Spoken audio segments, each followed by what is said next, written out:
Alright, so it's your girl here, and I am back with my review of episodes 5 through 8 of Ultimatum Queer Love on Netflix.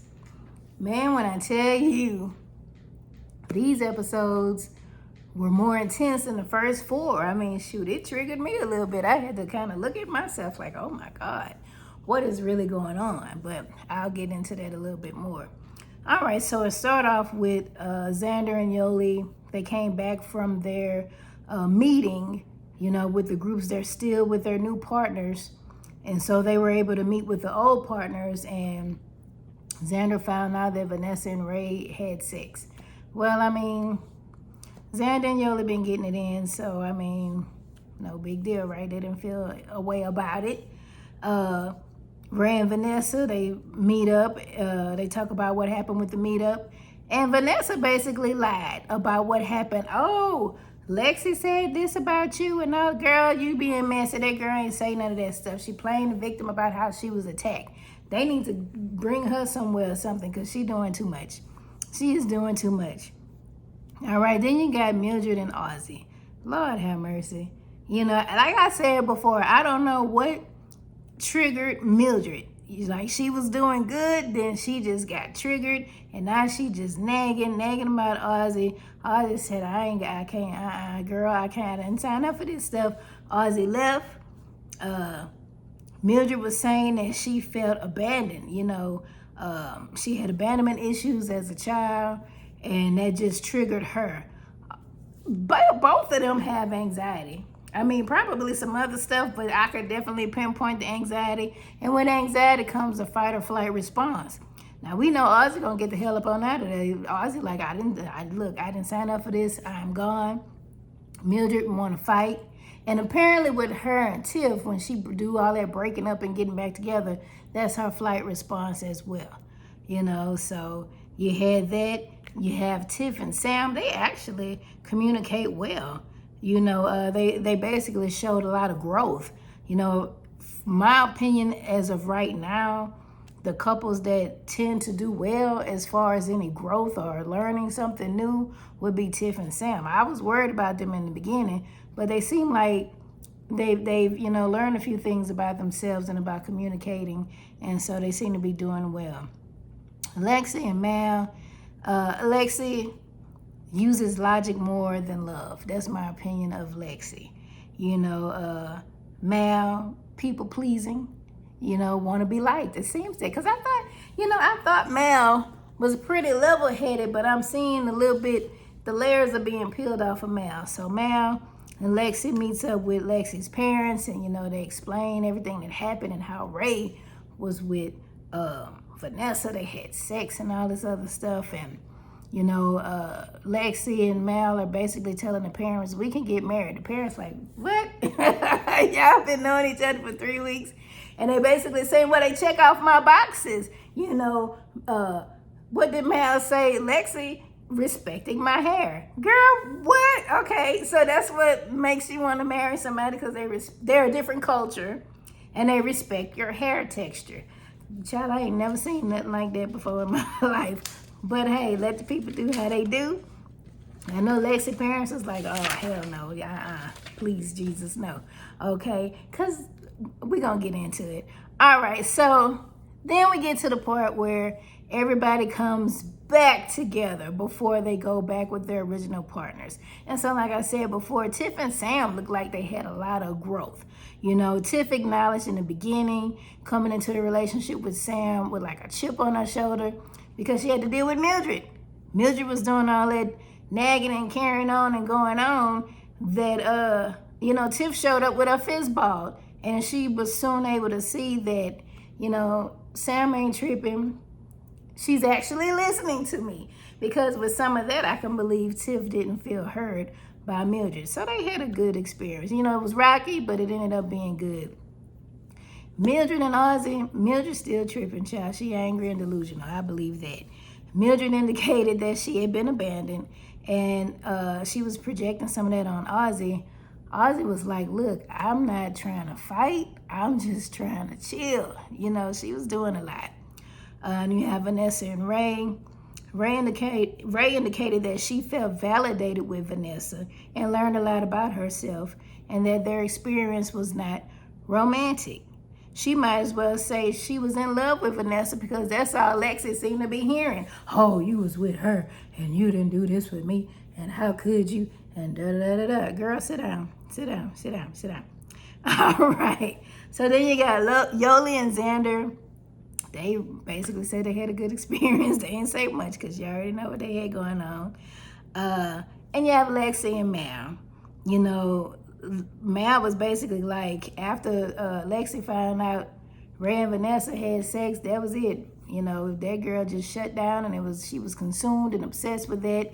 And Mal was trying to, you know, people please. And Mal basically indicated that she learned a lot about herself, and she feels that she is ready for marriage now. That she feels like all her boxes don't necessarily have to be checked off, but she's good. People pleasing, okay? My opinion, people pleasing. Because how you really feel, if you felt like you need to have that stuff in order in the beginning, why are you switching up? Because you think you're going to lose somebody? Whoever want to be with you will be with you where you are. You know, and it makes sense to have your finances in order.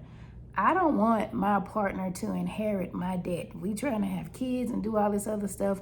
I want to make certain that I can provide. Why would I put myself and my family in a financial hole just to say we're married now, we're having kids now? I mean, I know age is a thing. You know, our biological clocks are ticking and all that stuff, child. But the Brett almost 50, she had a baby. Wasn't Janet Jackson 50 with her first child? Okay, now I know they got a whole lot of money. They can do a whole lot of different things than the average person. But I mean, come on. There's a will, there's a way. All right, so now we have the group back with their original partners. Everybody made it back with their original partners. You have Lexi and Ray. Lexi seems more consumed about what happened with Vanessa and Ray. It's like she just going off about that. I see Ray standing up for herself a little bit more. She's like, well, damn, you know, I'm here. I'm with you. I'm trying to figure out who I am. Sometimes I don't even know if what I'm feeling is what I should be feeling, or am I feeling it because y'all want me to feel it. She needs to take time for herself, you know, and Lex ain't making it no better. All right. And so then you have Vanessa and Xander. But baby, Vanessa is pouring it on. Now, she didn't want to marry Xander. She said the spark was gone. I don't want to be with Xander no more. I don't think it was nothing her and Ray did that spectacular that would make her see, I really want to be with Xander. Baby, she knew Xander and Yoli was getting it in, and so now she feel like she got some competition, child. They going out on the dates, they on the balloon and all that stuff, girl. She like, I'm gonna get my girl, I don't care. But then she was like, I saw they was on the Instagram DMing each other.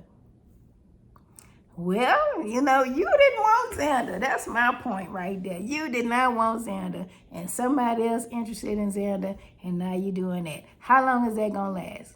Because if Xander decide, okay, I ain't gonna be with Yola, I'm gonna be with you, then what?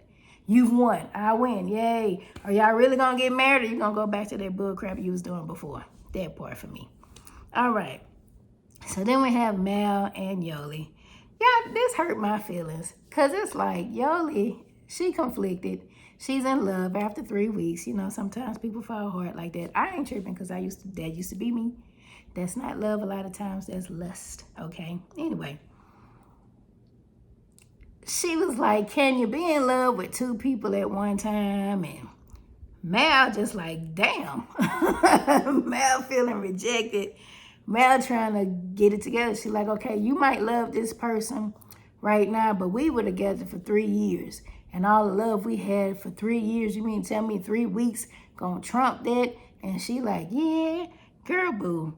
You know, so Mal trying to put it on, making breakfast and all this other stuff, doing all that, trying to prove her love, trying to prove her worth.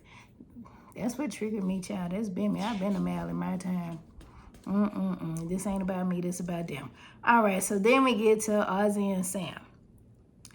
Apparently, whenever Ozzy would like get triggered, Sam would just be quiet and not say nothing. But Sam is like, the hell with that. I'm going to speak my mind, okay? And if you don't like it, I don't know what to tell you. So Sam is communicating more. Ozzy cannot handle it. Ozzy is like, oh, I'm shutting down flight. I'm gone, But then we later find out when Ozzy's brother comes that their mom was very overbearing, very controlling, because they were first generation immigrants. It was about working and being perfect and doing everything right, which happens. People immigrate to another country. They want to assimilate, not stand out. And, it's serious business. And so Sam was basically saying, well, my family, child, we talk to each other. We play games. We listen to music. My parents allowed me to be who I was. They were just like, this you, okay, great.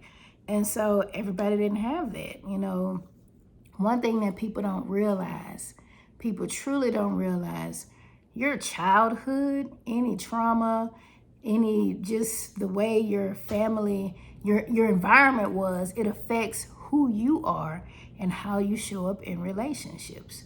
If you have a loving, accepting household where you felt heard, loved, and accepted, then you carry that security. You carry that high self-esteem. And when you're in a relationship, you're not going to settle for less. You know your worth. You know what you're going to put up with and what you're not going to put up with. But when you're in an environment that makes you feel less than, makes you feel unheard, makes you feel very insecure, could have been traumatic, a lot of stuff going on, then you're going to accept anything in a relationship. You don't know your worth. So, hey, it shows. It truly, truly shows. So, Ozzy was even saying that the mom doesn't know their sexuality and trying to hook them up with men. So, and Sam was like, well, hell, what's going to happen if we do get married? Am I supposed to just be your cousin, your friend? Like, what am I supposed to be to you, right? All right, so then we go over to Tiff and Mildred. Tiff indicated that she felt heard with Sam, yeah. And she continues to have communication issues with Mildred. Mildred has experienced trauma. I think she indicated her mom died when she was young. Whatever else happened with her. Yeah, and it's showing up in her relationship. And she takes the defense. Where Ozzy would run, Mildred would fight.